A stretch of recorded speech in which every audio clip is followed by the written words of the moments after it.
Good morning, students of class 10th. In the previous video, we have completed your one chapter of geography, and now we are going to start your another chapter of civics, not of civics, of economics, that is money and credit. Okay, so let us start the topic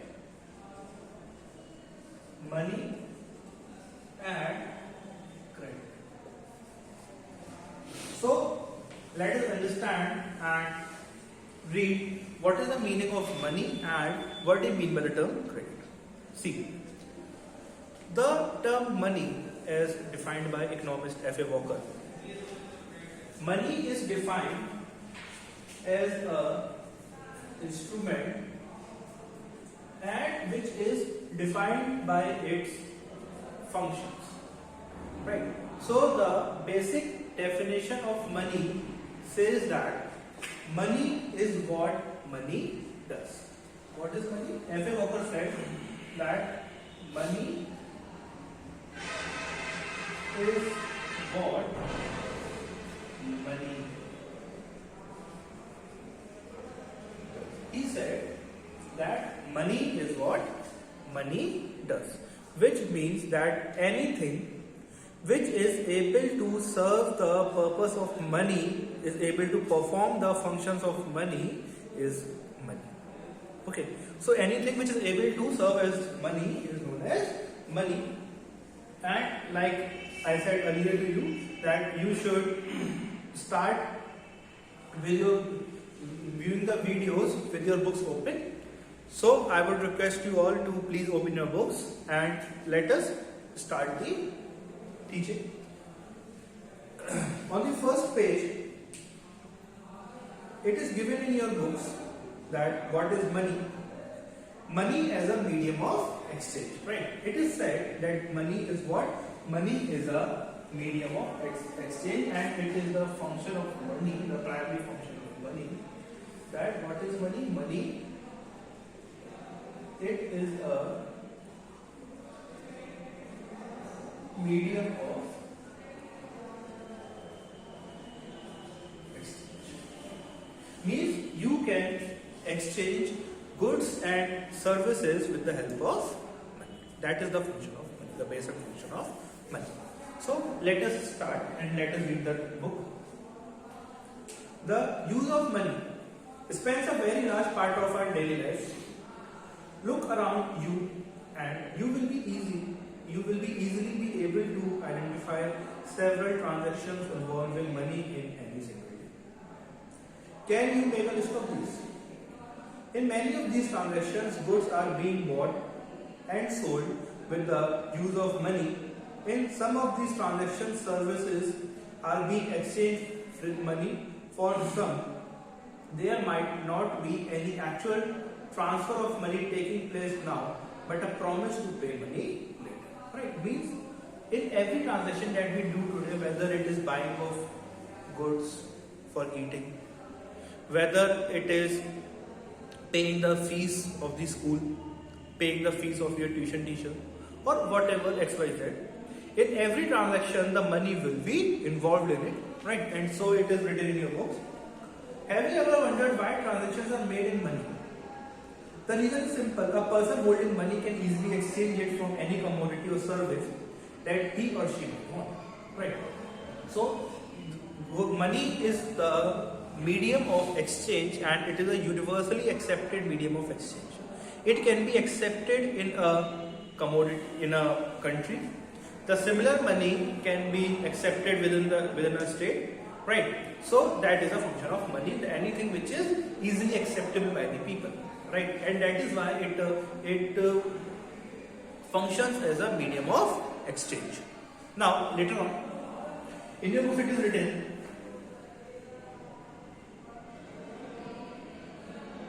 payments in money and then exchange the money for things that we want. Take the case of a shoe manufacturer. He wants to sell shoes in the market and buy wheat. Shoe manufacturer will exchange the shoes that he has produced for money and then exchange the money for wheat. Right? So there is an example given in your books of a shoe manufacturer that first of all he will sell the shoe for money, and after selling the shoes he will get the money, and with that money he can buy whatever he want. If he want a wheat after selling the shoe, then from that money he can buy a wheat. If he want rice, he can buy white rice, right? So money has made the transactions very easier. Okay. And when we move forward and read the chapter, it's written, imagine how more difficult it would have been if the shoes manufacturer had to directly exchange shoes for wheat without the use of money. And if the shoe manufacturer wanted to exchange the shoes for wheat directly, then it would have been a lot difficult task. Right, let us take an example and let us learn. See, the system or the arrangement towards which the paragraph is taking you is towards the barter system. It is talking about the barter system. Let us understand what is the meaning of barter system. See, there are two types of system of exchanges which are used in the world. The one is the money system and the other one is the barter system. In the money system, the goods are exchanged for a commodity which is easily acceptable and universally exchanged, and that commodity is referred to as money. That is in the money system. But in the barter system, the goods are exchanged for goods. What happens in the barter system? The goods are exchanged for, right? The goods are exchanged for goods. Let us take an example of this example only. Let us continue with this example only. Like there is a shoe manufacturer, there is a person who manufactures shoes. Now, if he is manufacturing shoes and he wants rice, in the money system he will sell the shoes and will get the money, and from that money he can buy rice or he can buy wheat, whatever thing he wants. But that is not the case, that will not be the case in case of money system. In money system, in barter system. In barter system, the goods are exchanged for goods. So, the person who is selling the shoes,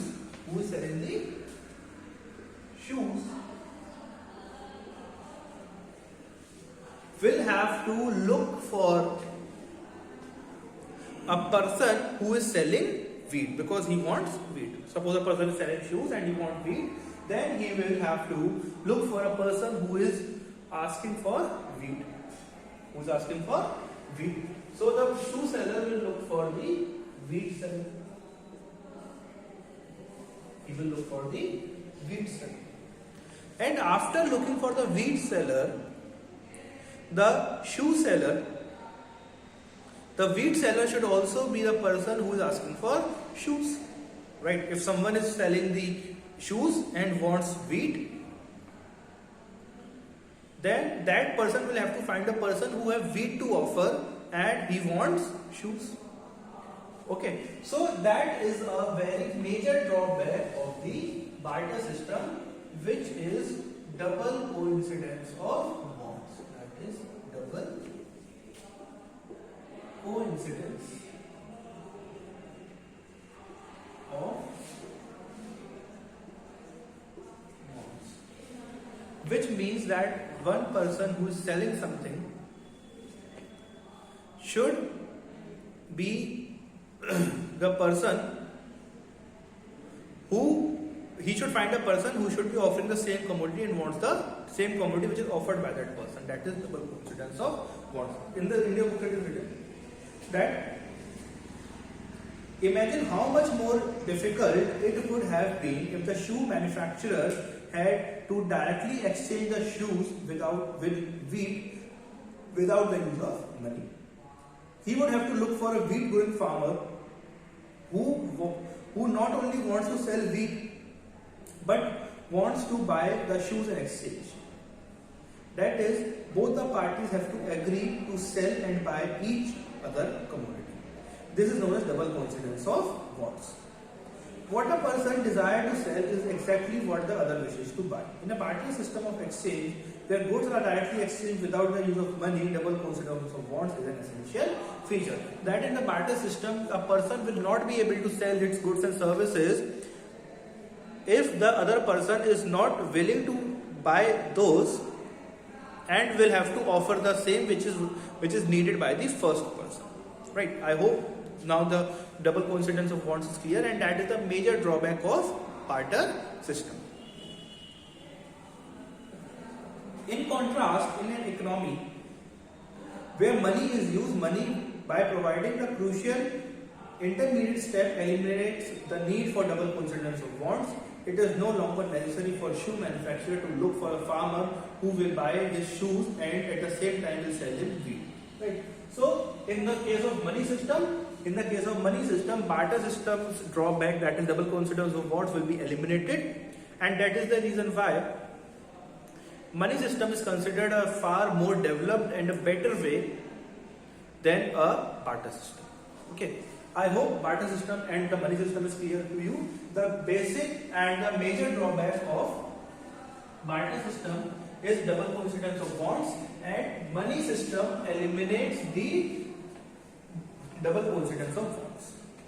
All he has to find a buyer for his shoes. Once he has exchanged his shoes for money, he can purchase wheat or any other commodity in the market. Since money acts as a medium of as an intermediate in the exchange process, it is called medium of exchange. And what is money? It is a medium of exchange. Right. Now, let us consider the next paragraph, which talks about the modern forms of money. Right. Now, what are the modern forms of money? We have seen that money is something that acts as a medium of exchange and transaction. Before the introduction of coins, a variety of objects was used for money. For example, since the early ages, Indians used grains and cattle as money. Thereafter came the use of metallic coins, gold, silver, copper coins, etc., a phase which continued well into the last century. Right. Now, there is the definition or the explanation for currency. There is an explanation for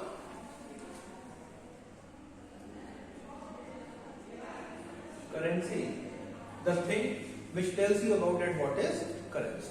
See, modern form of money include currency, paper notes and coins. Unlike earlier, modern currency is not made of precious metals such as gold, silver and copper, and unlike grain and cattle, they are neither everyday use. The modern currency is without any use of its own. Right. So, earlier the money was made up of precious metals like gold, silver. But nowadays, in the modern sense, the currency is not made up of those precious metals. Nowadays, currency is either made up of paper or it is made up of metal, which is not very costly. Right. Then why is it accepted as a medium of exchange? It is accepted as a medium of exchange because the current currency is authorized by the government of India. Nowadays, in the modern way, in the modern times, the currency is authorized by the government of India. Okay. In India, the Reserve Bank of India issues currency notes on the behalf of the central government, and in India, the currency is issued by the institution which is known as the Reserve Bank of India. It is issued by RBI, the Reserve Bank of India, on the behalf of the central government. As per Indian law, no other individual or organization is allowed to issue currency. Moreover, the law legalizes the use of rupee as a medium of payment that cannot be refused in settling transactions in India. That in India only the medium of exchange which can be used is money, and if any person is rejecting the use of money, okay, if any person is rejecting the use of money, then he is also breaking the law. That is according to the law of India. In settling transactions in India, no individual in India can legally refuse a payment made in rupee. Hence, the rupee is widely accepted as a medium of exchange. Okay. So, students, I hope the topic is very clear to you that what do you mean by the term money. And now, we will be meeting in the next video with your topics, the banks, and we will also discuss about the deposits with the bank. Okay. So, till then, stay at your homes and stay safe. Thank you.